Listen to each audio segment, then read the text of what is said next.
ഇന്ന് കണ്ണ് എഴുതിയപ്പോഴേ ഞാൻ ആലോചിച്ചു ഇങ്ങനെ ഇത് കരയാൻ വേണ്ടിയിട്ടായിരിക്കും. ഇപ്പം കണ്ട കരച്ചിലും പിഴിച്ചിലും ഒരു പൊങ്കാല ഇട്ടതാണെന്ന് പറഞ്ഞാൽ നിങ്ങൾ വിശ്വസിക്കുമോ? വിശ്വസിച്ചോളെങ്കിൽ അത് തന്നെയാണ് സത്യം. ഗൈസ്, നമ്മളിപ്പോൾ ചെക്കളത്തെ കാവൽ പൊങ്കാലയ്ക്ക് പോവുകയാണ്. നിങ്ങൾ കാണുമ്പോൾ എനിക്കൊരു പൊങ്കാല വൈബൊന്നുമില്ല, കാരണം വേറൊന്നുമില്ല.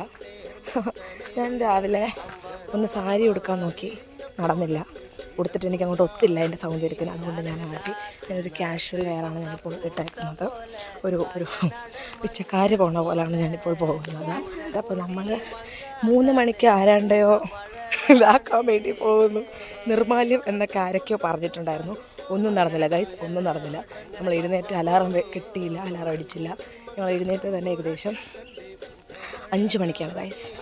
അപ്പോൾ ഞങ്ങൾ 7:30 പൊങ്കാലയ്ക്ക് ഞങ്ങൾ 6:45 ഇവിടെ നിൽക്കുന്നതേ ഉള്ളൂ ഗൈസ്. ബ്ലോക്ക് കിട്ടി എന്തായാലും അവിടെ എത്താൻ പോകുന്നില്ല.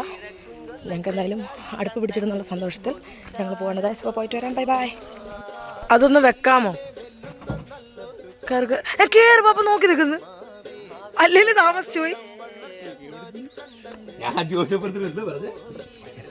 പപ്പേനെ വഴക്ക് പറഞ്ഞ് ഞങ്ങൾ 4 ആളും കൂടി വണ്ടി നേരെ അമ്പലത്തിലേക്ക് എടുത്തു. അങ്ങോട്ട് പോകുന്ന വഴിക്കാണ് ഞാൻ ശ്രദ്ധിച്ചത് ചെരുപ്പും ബാഗും ഉടുപ്പും ഒക്കെ എൻ്റെ സെയിം ആയിരുന്നു.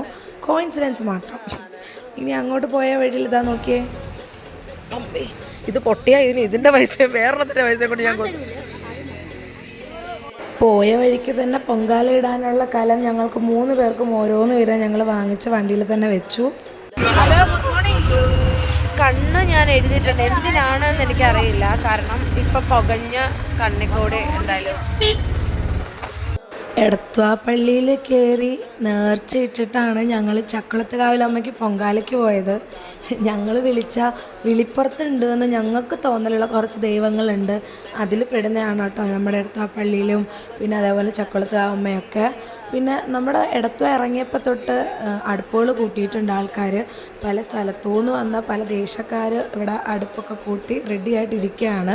നല്ല തിരക്കുണ്ടായിരുന്നു കേട്ടോ. അപ്പം നമ്മൾ വാങ്ങിക്കാൻ വിട്ടുപോയ കുറച്ച് സാധനങ്ങളൊക്കെ ഒരു ഹൈപ്പർ മാർട്ടിൽ കയറി ഞാനും അമ്മയും ചേച്ചിയും കൂടി വാങ്ങിച്ചു. പിന്നെ കലം വാങ്ങിച്ചില്ല, അപ്പം അതിനുള്ള തവിയും അരി കഴുകാനുള്ള ചരുവും ഒക്കെ വാങ്ങി.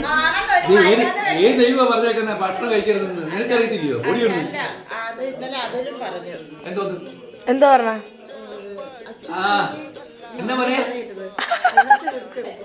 ക്യാമറ കണ്ടപ്പോൾ ഓമനാമയ്ക്ക് നാണം വന്നു. അപ്പോൾ പറഞ്ഞു വന്ന കാര്യം വേറൊന്നുമല്ല, വയറ് കാഞ്ഞ് ഒരു ദൈവവും അവരെ വിളിക്കാൻ പറഞ്ഞിട്ടില്ല. ഒരു ദൈവത്തെയും വയറ് കാഞ്ഞ് വിളിക്കേണ്ട ആവശ്യവുമില്ല. വിശപ്പ് വന്നാൽ കഴിക്കണം, അതിന് അമ്പലത്തിൽ പോകുന്നത് കൊണ്ട് കഴിക്കാതിരുന്നു അങ്ങനത്തെ സീനൊന്നുമില്ല. അപ്പം ഞാൻ രാവിലെ കിട്ടിയ കാപ്പിയും കുടിച്ച്, ശീലാമ്മ എനിക്ക് കാപ്പി കിട്ടുമെന്നായിരുന്നു, അതും കുടിച്ച് കഴിച്ചിട്ട് നേരെ പൊങ്കാല ഇടാൻ വേണ്ടി വന്നു. അവിടെ വന്നപ്പോൾ നമുക്കുള്ള പൊങ്കാല അടുപ്പുകളൊക്കെ സെറ്റാക്കിയിട്ടുണ്ടായിരുന്നു. അതിൽ കലമൊക്കെ വെച്ച് നമ്മുടെ വീട്ടുകാർ മാത്രമേ ഉണ്ടായിരുന്നുള്ളൂ. അതുകൊണ്ട് സാധനങ്ങളൊക്കെ നമ്മൾ കോമൺ ആയിട്ട് എടുത്തു. എല്ലാവരും വാങ്ങിച്ചിട്ടുണ്ടായിരുന്നെങ്കിൽ പോലും അതെല്ലാവർക്കുമായിട്ട് എടുത്ത് വീതിച്ച് വെച്ചു.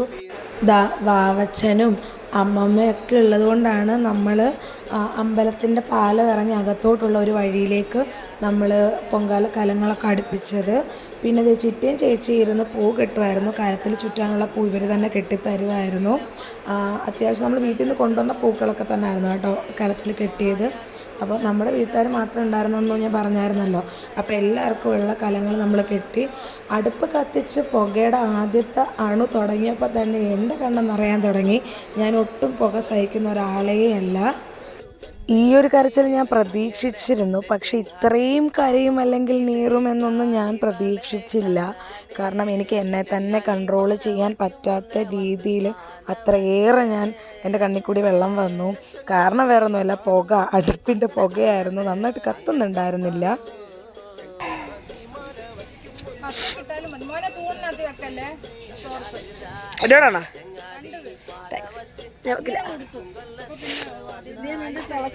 ഓരോ ചെറിയ കലമായതുകൊണ്ടായിരിക്കണം ഏകദേശം തീയൊന്നും ഇല്ലാതിരുന്നിട്ടും എൻ്റെ പൊങ്കാലക്കലം തിളച്ച് തൂവി അവിടെ ഇരുന്ന് എല്ലാവർക്കും കൂടി അവകാശപ്പെട്ടതായിരുന്നു എൻ്റെ കലം. കാരണം ഒട്ടും തീയില്ലാതിരുന്നിട്ടും എല്ലാവരും വന്നിട്ട് കൈവച്ച ഒരു അടുപ്പ് എൻ്റെതായിരുന്നു. പിന്നെ അച്ചുവക്കയുടെ തിള വന്നു, ഉണ്ണിമോളുടെ വന്നു, ശാന്താമ്മയുടെ വന്നു. ഞങ്ങൾ കുടുംബക്കാരായിരുന്നു കേട്ടോ അവിടെ ഇരുന്നത് മൊത്തം. അപ്പം ഓരോരുത്തരുടെ പൊങ്കാലയ്ക്ക് തിള വന്ന് നമ്മൾ റെഡിയാക്കിക്കൊണ്ടിരിക്കുകയായിരുന്നു. ഉണ്ണിമോള് കൊച്ചുങ്ങളൊക്കെ വലുതായി സാരിയൊക്കെ കൊടുത്തേക്കുന്നതുണ്ടോ. പിന്നെ ബിന്ദു ചിറ്റ, ഇത് ജാനിയമ്മേൻ്റെ അമ്മൂമ്മേൻ്റെ അനിയത്തിയാണ് ശാന്താമ്മ, ഷീലാമ്മ, സുഗങ്ങള്, ഞങ്ങളെല്ലാവരും ഉണ്ടായിരുന്നു. ഓമനാമ്മ, ചേച്ചി, ഞങ്ങളെല്ലാവരും ഉണ്ടായിരുന്നു. കാരണം ഞങ്ങളുടെ ഫാമിലി ഏറ്റവും ക്ലോസ് ആയിട്ടുള്ള ഞങ്ങളുടെ ആൾക്കാർ മാത്രം, രഞ്ജിനി അമ്മായിയും ഒക്കെ മാത്രമേ ഉണ്ടായിരുന്നുള്ളൂ. അങ്ങനെ വെയിറ്റ് ചെയ്ത് ലാസ്റ്റ് അമ്പലത്തിൽ നിന്ന് നിവേദിക്കാൻ വേണ്ടി തേര് വന്നു. അങ്ങനെ തേര് വന്ന് നിവേദിച്ചിട്ട് പോയി. പിന്നെ അത് കഴിഞ്ഞ് നമ്മൾ കലമൊക്കെ മാറ്റി കേട്ടോ. അങ്ങനെ ചക്കുളത്ത് കാവിൽ പൊങ്കാല സമാപനമായിരിക്കുന്നു അങ്ങനെ പറയല്ലേ, അല്ല സമാപിച്ചിരിക്കുന്നു. അപ്പം എല്ലാം കഴിഞ്ഞു. ഞങ്ങളിവിടെ എല്ലാം സെറ്റായിരിക്കും. നമ്മൾ ഇരുന്ന സ്ഥലത്ത് വൃത്തിയാക്കേണ്ട നമ്മുടെ കടമയാണ്. അതെല്ലാം കഴിഞ്ഞ് എൻ്റെ കണ്ണൊക്കെ സീനാണ് ഗൈസ്. എല്ലാം കഴിഞ്ഞ് ഇനിയിപ്പം നമ്മൾ വീട്ടിൽ പോവുകയാണ്. വീട്ടിൽ ഇൻ ദ സെൻസ് നമ്മുടെ ഇവിടുത്തെ വീട്ടിൽ. എന്നിട്ട് വൈകിട്ട് കാർത്തിക സ്തംഭം കാണണമെന്ന് ആഗ്രഹിക്കുന്നു. അത് കഴിഞ്ഞിട്ട് വീട്ടിൽ പോകും ചമ്പക്കുളത്ത്. ഞാൻ നേരത്തെ പറഞ്ഞ പോലെ തന്നെ നമ്മളിരുന്ന സ്ഥലം അവിടുത്തെ എല്ലാം വൃത്തിയാക്കി നമ്മൾ ചാരമൊക്കെ തൂത്തുകൊണ്ടിരിക്കുകയായിരുന്നു. കാരണം നമ്മൾ ജനറേറ്റ് ചെയ്ത വേസ്റ്റ് നമ്മൾ തന്നെ ഡിസ്പോസ് ചെയ്തിട്ടുണ്ടായിരുന്നു. പൊങ്കാല തീരെ നോക്കിയിരിക്കുകയായിരുന്നു. വണ്ടിയെല്ലാം അങ്ങോട്ടും ഇങ്ങോട്ടും ഒക്കെ പോയി തുടങ്ങിയിരുന്നു.